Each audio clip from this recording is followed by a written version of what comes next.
ចានេះបងប្អូននេះសម្រាប់សាច់ខ្ទិះវិញគឺល្អហើយឈ្ងុយទុកបានរយៈពេល3 ទៅ 5 ថ្ងៃក្នុងទូទឹកកកធម្មតាបើចង់ទុកបានយូរជាងហ្នឹងគឺដាក់ក្នុងទូទឹកកកបងប្អូនចាទុកបានយូរកាន់ខែចានេះល្អមែនតើ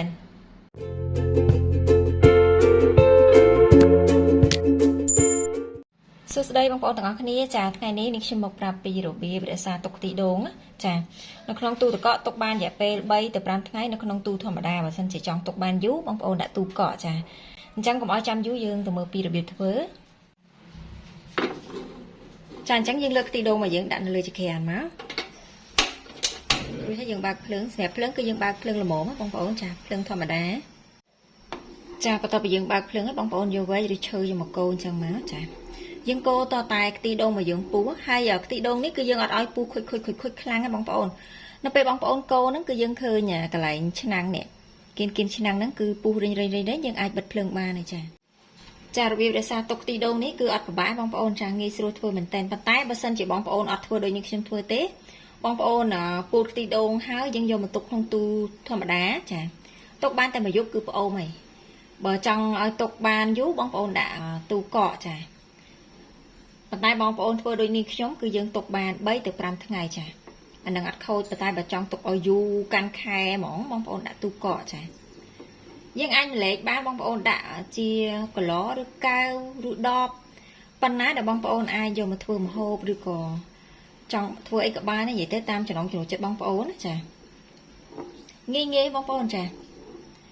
ខ្ទិះដូងនេះខ្ញុំពូតឲ្យគឺយើងអត់តន់នឹកឃើញថាធ្វើអីភ្លាមអញ្ចឹងនេះខ្ញុំធ្វើអញ្ចឹងទុកចាគឺយើងទុកបានយូរហើយឈ្ងុយផ្អែមណាបងប្អូនចាខ្ទិះដូងហ្នឹងណាដូងហ្នឹងគឺដូងធម្មជាតិយើងយកមកពីផ្ទះអញ្ចឹងយើងធ្វើអញ្ចឹងគឺផ្អែមទឹកវាចាទឹកខ្ទិះហ្នឹងណាហើយបងប្អូនកុំឆ្ងល់ថាហេតុអីបាននេះខ្ញុំដាក់ដាំអញ្ចឹងយើងដាក់ដាំអញ្ចឹងដើម្បីយើងសម្រាប់មេរោគឲ្យវាងាប់យើងរក្សាទុកបានយូរបងប្អូនចាបើសិនជាយើងពូតហើយយើងទុកហ្មងខ្ទិះដូងមកយើងទុកអត់បានយូរគឺផ្អូមហ្មងចាបើបងប្អូនយកមកដាក់ដាំដូចនេះខ្ញុំគឺយើងទុកបានយូរដែរចាវាមិនយូរណាបងប្អូនចាមកល្មម3 ទៅ 5 ថ្ងៃយើងអាចប្រើប្រាស់អស់ចាអញ្ចឹងឥឡូវនេះគឺចាប់ផ្ដើមពុះហើយបងប្អូនចាយើងអត់ឲ្យពុះខ្លាំងទេអញ្ចឹងនេះខ្ញុំបិទភ្លើងចាបន្ទាប់មកយើងទុកឲ្យត្រជាក់ចាំយើងច្រកចូលដបឬក៏កន្លដែលមាននៅតែបងប្អូនណាចាអញ្ចឹងនេះខ្ញុំទុកឲ្យត្រជាក់សិនចាសួស្តីបងប្អូនចានេះខ្ទិះដូងដែលនេះខ្ញុំទុកឲ្យត្រជាក់ហ្នឹងឥឡូវនេះគឺត្រជាក់ហើយបងប្អូនអាចដួសយកតែរងលើក៏បានដែរចានេះបងប្អូនឃើញទេចាហើយសម្រាប់ក្នុងការដាក់វិញគឺនេះខ្ញុំដាក់ប្រអប់នេះបងប្អូនដោយសារវាមកល្មមទូទឹកកកដែលនេះខ្ញុំដាក់បើសិនជានេះខ្ញុំដាក់កន្លទៅគឺវាវែងអញ្ចឹងនេះខ្ញុំដាក់ជាប្រអប់វិញចានេះខ្ញុំដួសកាកលើឬក៏បងប្អូនដួសយកទាំងអស់ក៏បានដែរចានេះបងប្អូនឃើញទេអូយនិយាយពីក្លិនវិញគឺឈ្ងុយហ្មងបងប្អូនចានេះបងប្អូនមើលនេះខ្ញុំភ្លក់ឲ្យបងប្អូនមើលនេះសាច់ខ្ទិះរបស់យើងគឺផ្អែមឈ្ងុយហ្មងចានេះ